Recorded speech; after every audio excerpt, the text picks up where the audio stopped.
Salut tout le monde. Voilà, aujourd'hui c'est pour discuter le cas de l'écriture et de la collecte de la tradition de l'islam. Beaucoup de gens parlent de la tradition de l'islam, souvent ils portent des témoignages de par la tradition de l'islam, et souvent ils critiquent même cette tradition, mais sans pour autant en savoir trop sur cette tradition. Comment elle a été écrite, comment elle a été collectée, en quel moment, quelle est sa vraie nature et quel est le sujet qu'elle traite le plus. Souvent, même par définition, ils ne peuvent pas nous expliquer ce que c'est que la tradition de l'islam. Alors, cela leur échappe parce qu'ils ne connaissent pas la langue arabe convenablement ou tout simplement ils ne la connaissent pas. C'est depuis des livres traduits qu'ils essayent de... Alors, et c'est comme ça qu'ils causent beaucoup de tort à l'islam. Et comprendre la sunna, comme on dit, c'est-à-dire tradition de l'islam, Turath al-Islami, est d'une importance capitale. Donc, pour cette vidéo-là, moi je souhaite dire tout sur cette tradition. Bon, bien entendu, pas en une seule vidéo, en quelques vidéos, et afin que, du moins, et le plus pour les orientalistes, et pour tous ceux qui mènent cette critique contre l'islam, sans pour autant être des connaisseurs. Alors, je me suis inspiré dans cette quête de deux œuvres de deux docteurs de la jurisprudence de l'islam, à savoir Omar Suleiman Ashqar, depuis son livre Tarikh al-Fiqh al-Islami. Alors, si je vais traduire Tarikh al-Fiqh al-Islami, l'histoire de la jurisprudence de l'islam. Et le second, Taha Jabir al-Alawan, depuis son livre Islah al-Fiqh al-Islami, réforme de la pensée islamique. Donc rien que ces deux titres, de par ces deux titres, nous pouvons comprendre la nécessité d'étudier cette tradition et de l'expliquer, parce qu'elle est mal expliquée. Bon, aussi j'ai puisé un peu du livre de Mohammed Ajjaj al-Khatib, As-Sunnah qabla al-Tadwin. Et voilà aussi un titre révélateur, Sunnah qabla al-Tadwin, c'est-à-dire la tradition de l'islam avant qu'elle ne soit écrite. Et c'est un livre très très intéressant. Tous les trois, je les conseille à tout un chacun. Malheureusement, ils ne sont qu'en langue arabe, ils ne sont pas traduits à la langue française. Et aussi, j'ai puisé d'autres livres. Donc, en premier, qu'est-ce que c'est que la sunna, la tradition de l'islam? La tradition de l'islam, il y a un verset coranique qui dit, Bismillah ar-Rahman ar-Rahim, وَمَا آتَاكُمُ الرَّسُولُ فَخُذُوهُ وَمَا نَهَاكُمْ عَنْهُ فَانْتَهُوا. C'est-à-dire, après le Coran, après le Saint-Coran, toute la jurisprudence de l'islam est puisée de la tradition de l'islam, de la sunna du prophète Mahomet, que le salut de Dieu soit sur lui. Puis il y a eu d'autres méthodes et d'autres mécanismes par lesquels on a puisé cette tradition, la jurisprudence de l'islam qu'on va voir. Mais en premier, par sunna, qu'est-ce qu'on veut dire? Sunna shay, en quelque sorte, c'est il a instauré quelque chose. Là, nous parlons du prophète. Le prophète, donc, je répète encore une fois cet verset coranique qui dit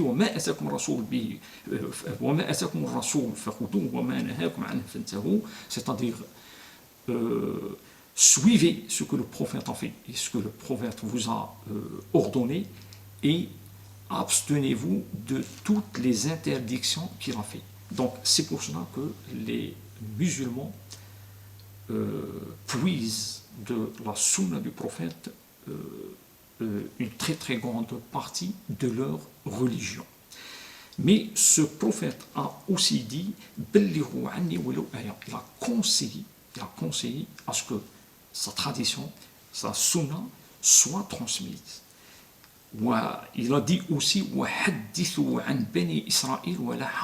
voilà la grandeur de ce prophète. Aussi il a dit que les Benu Israël, c'est-à-dire les Juifs qui ont précédé, c'est-à-dire les Arabes dans la réception depuis le bon Dieu de leur religion, c'est-à-dire la religion juive a été antérieure à l'islam. Le prophète a dit, vous pouvez nous parler de leur religion, vous pouvez dire quelque chose sur leur religion. وحدثوا عن بني إسرائيل ولا حرج. Il n'y a aucun mal à faire cela. ومن كذب علي متعمدا فليتبوأ مقعده من النار. Et tous ceux qui ont dit des mensonges sur moi, qui ont transmis quelque chose que moi je n'ai pas dit, que je n'ai pas fait, qu'ils se contentent, c'est-à-dire que leur place est en enfer. Donc voilà à peu près ce que le prophète a dit, comme s'il savait qu'il va y avoir par la suite des mensonges sur ce qu'il a fait. Et effectivement, c'est ce qui s'est passé. Parce que la tradition de l'islam a été écrite après le décès du prophète, que le salut de Dieu soit sur lui, de plus d'un siècle. Bon, maintenant, les gens peuvent poser la question, pourquoi cette tradition de l'islam n'a pas été écrite, c'est-à-dire la sunna du prophète, au temps de la vie du prophète? Tout simplement, le prophète a déconseillé qu'elle soit écrite, et dans un temps où il recevait le Coran. Il recevait le Coran depuis l'ange, par l'ange Gabriel. Donc, voilà et puis il y a autre chose à dire. Il y a Aïcha radiallahu anha qui a dit كان قول رسول الله صلى الله عليه فصلا صلى الله عليه وسلم فصلا يفهمه كل أحد. C'est-à-dire, attention, de penser que le prophète a dit des choses nuancées. Pas du tout. Ses propos ont été assez clairs, précises, nettes, qui peuvent être comprises par tout un chacun. Mais là, une question peut se poser, et pourquoi nous en avons toute cette polémique actuellement autour de cette tradition de l'islam?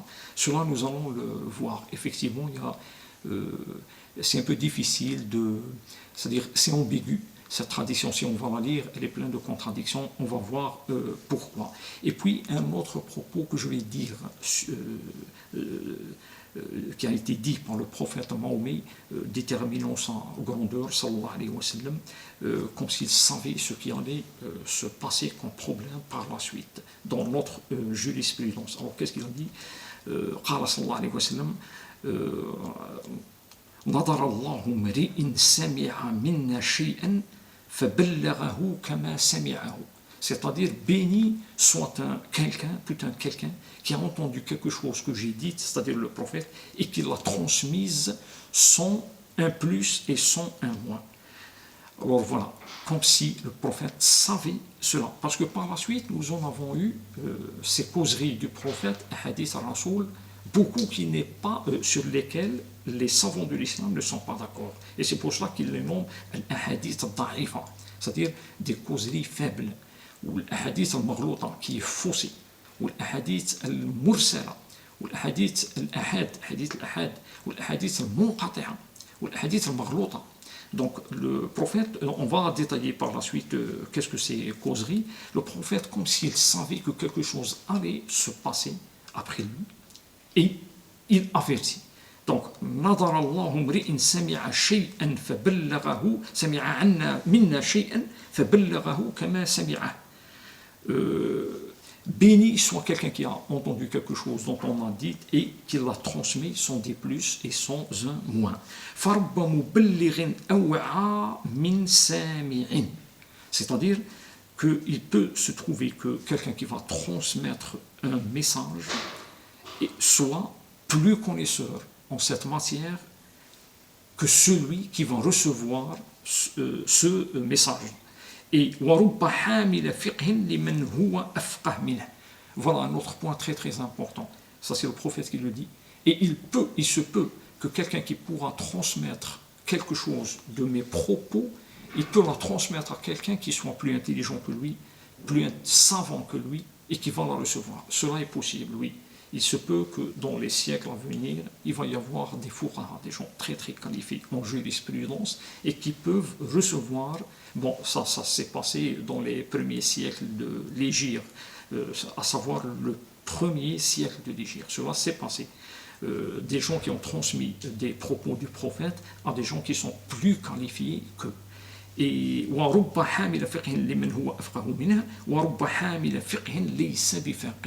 il se peut que quelqu'un qui pourra transmettre mes propos et pourra transmettre ma jurisprudence et qu'il ne soit pas quelqu'un de qualifié. il soit quelqu'un qui transmet. Et c'est pour ça qu'on les nomme en langue arabe naqiloun. Et il y en a beaucoup. Il y en a beaucoup qui n'ont pas pu fouiner, filtrer toute cette tradition. Ils l'ont transmise et c'est tout.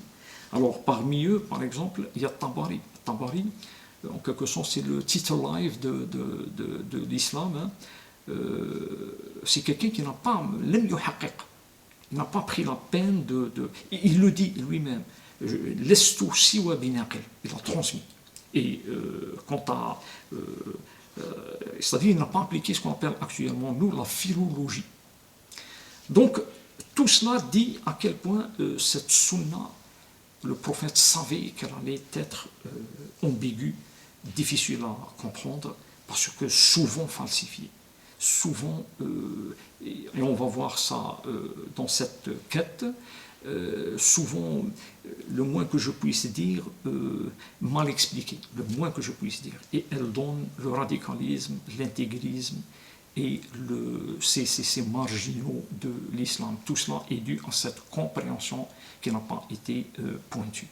Bon, maintenant, vous allez me dire, oui, parce qu'il y a beaucoup d'exégèses, il y a beaucoup d'explications, oui, cela est vrai. Et jusqu'à ce temps-là, nous n'avons pas pu être unis sur cette... Nous le sommes sur le Coran, sur le corpus coranique, sur le texte coranique, il y a, ça, à l'unanimité, il y a une entente. Nous sommes tous d'accord, qu'on soit ibadite, sunnite ou chiite ou autre. Mais quant à la tradition de l'islam, quand même celle de nos confrères chiites est relativement assez différente de la nôtre, nous les sunnites. Alors, et pour continuer ce propos-là, je vais encore dire quelque chose que le prophète a dit.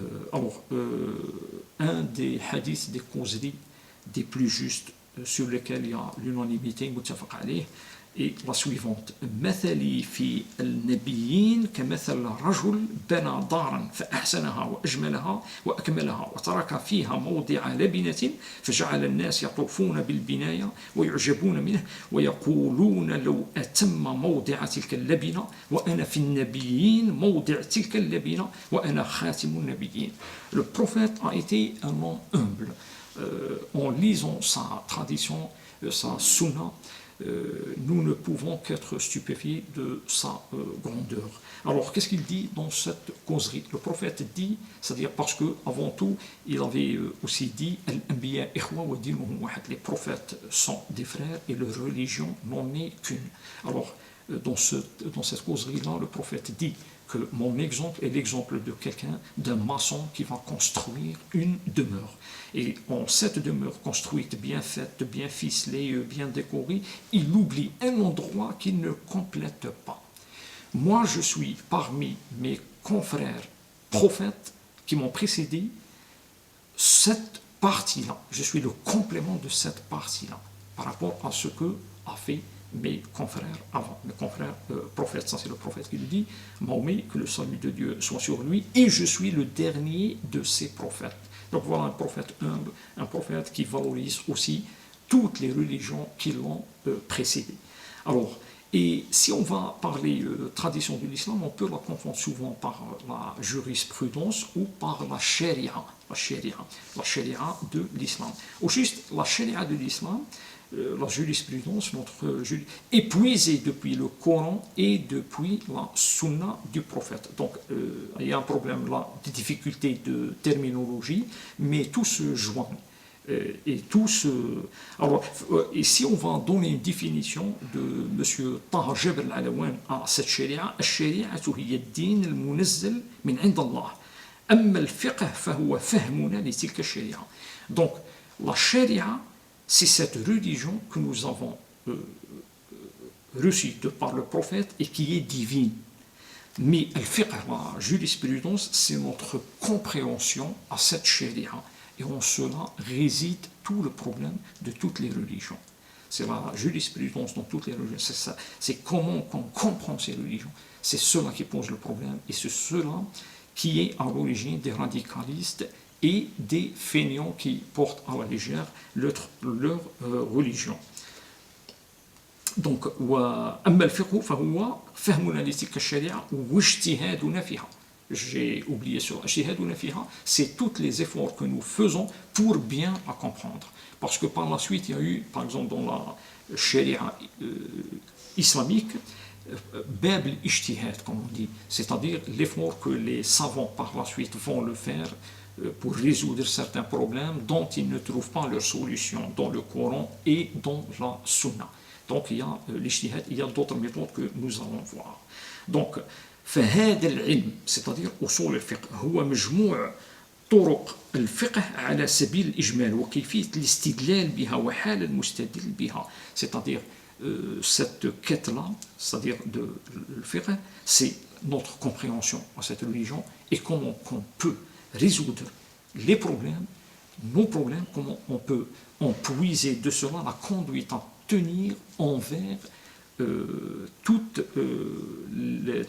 les problèmes de notre vie, qu'ils soient d'ordre économique même, ou de mœurs, ou de toutes ces facettes de la vie. Alors, موضوعه هو الأدلة الشرعية السمعية من حيث ثبات الأحكام الشرعية بجزئياتها عن طريق الاجتهاد بعد الترجيح عند تعارضها. موضوعه هو الأدلة الشرعية السمعية من حيث ثباتها. Donc, l'ensemble des problèmes de la vie et la conduite que nous allons prendre, donc, quand on la réfère à cette sharia, elle donne ce que elle donne la vie d'un musulman. Donc, alors, مباحث هذا العمل هي, c'est-à-dire, bon, je me suis un peu étalé, mais on peut se référer à la première phrase explicative de cette sharia. Jurisprudence, ça suffit. Alors, مباحث هذا العلم, en quoi cherche cette science, parce que finalement, oui, effectivement, c'est une science, parce qu'il y a eu, par exemple, comment que l'héritage est distribué, comment que, par exemple, surtout l'héritage, comment que les procédures de mariage, comment que l'enterrement est fait en islam, toutes ces choses que l'islam a ficelées, c'est-à-dire tout cela est puisé. C'est-à-dire cette sharia a puisé tout cela depuis le Coran et la Sunna, mais aussi l'ijtihad, l'effort fait par les savants qui sont venus par la suite. Donc, donc quel est le socle de cette science? Nous allons la voir. Et en quoi il cherche? Alors, en premier, muqaddimat mantiqiya, des initiations à la logique. Cela peut étonner beaucoup de gens. Eh bien, il se trouve que oui, il y a une très très grande logique, c'est-à-dire un mantiq, il y a une philosophie en islam, il y a une philosophie, ce n'est pas une chose qui est juste comme ça. Mais les langues, la langue arabe, et un jour je vais faire toute une vidéo peut-être pour un peu déterminer là, parce qu'il se trouve que ça c'est pour répondre le plus à Christophe Luxembourg, qui a dit que le Coran, alors quoique des versets disent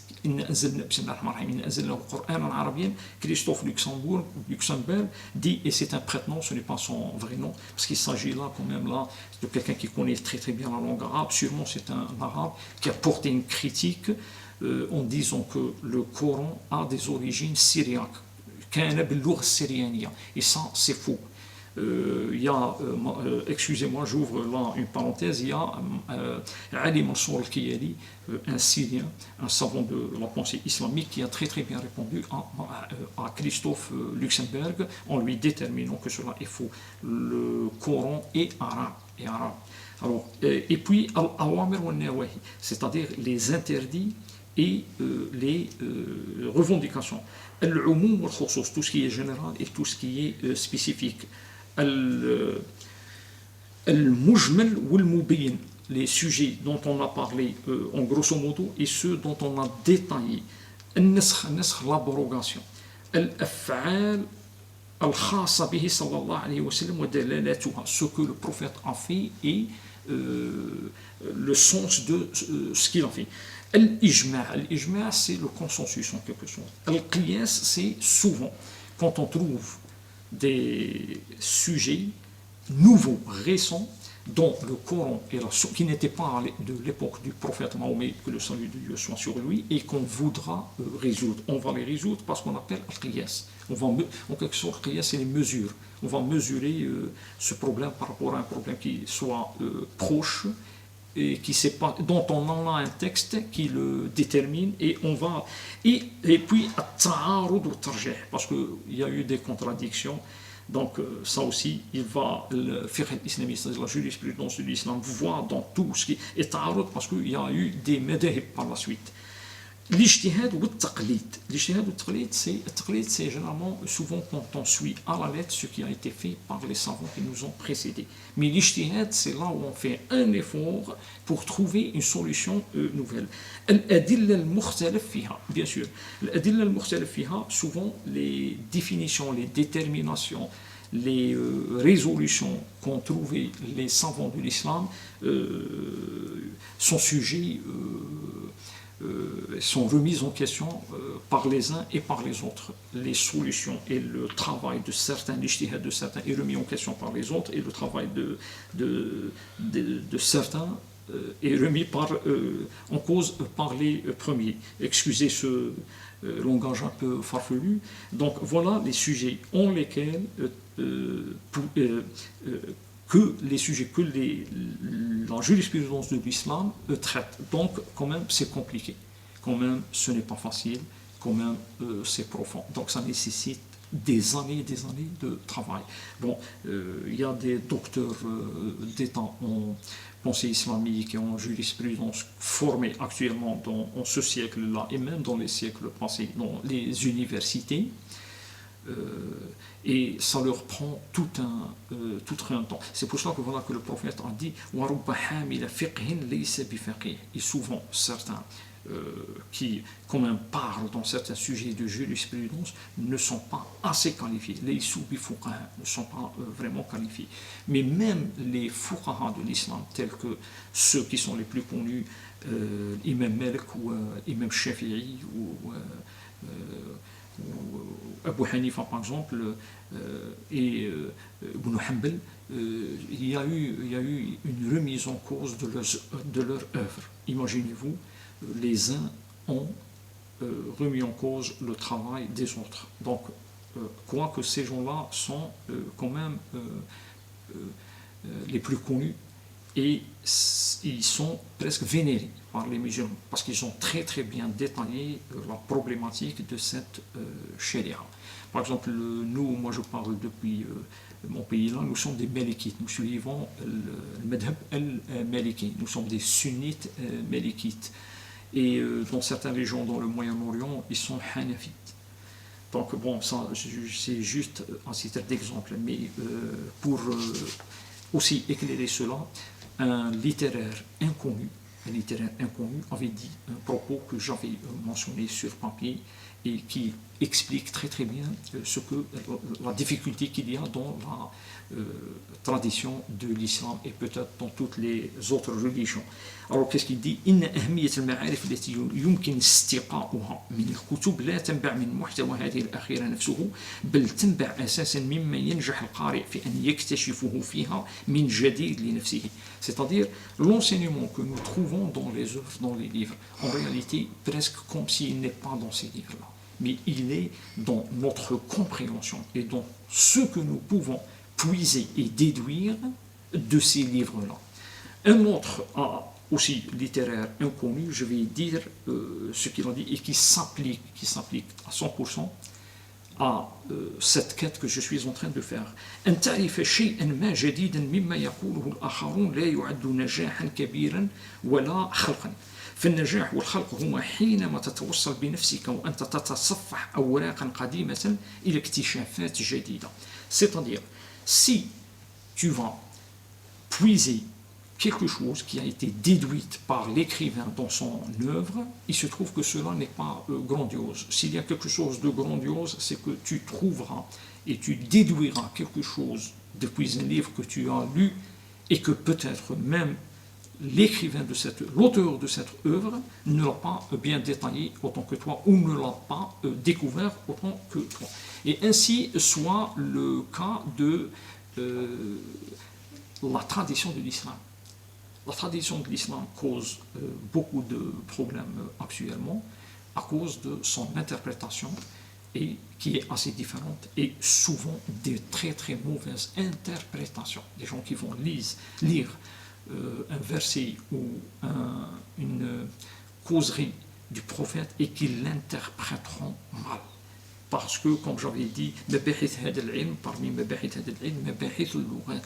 et là je vais encore dire quelque chose, un philosophe soudanais du nom de Abou Qasim Haj Hamad, très grand philosophe de l'islam, dans son livre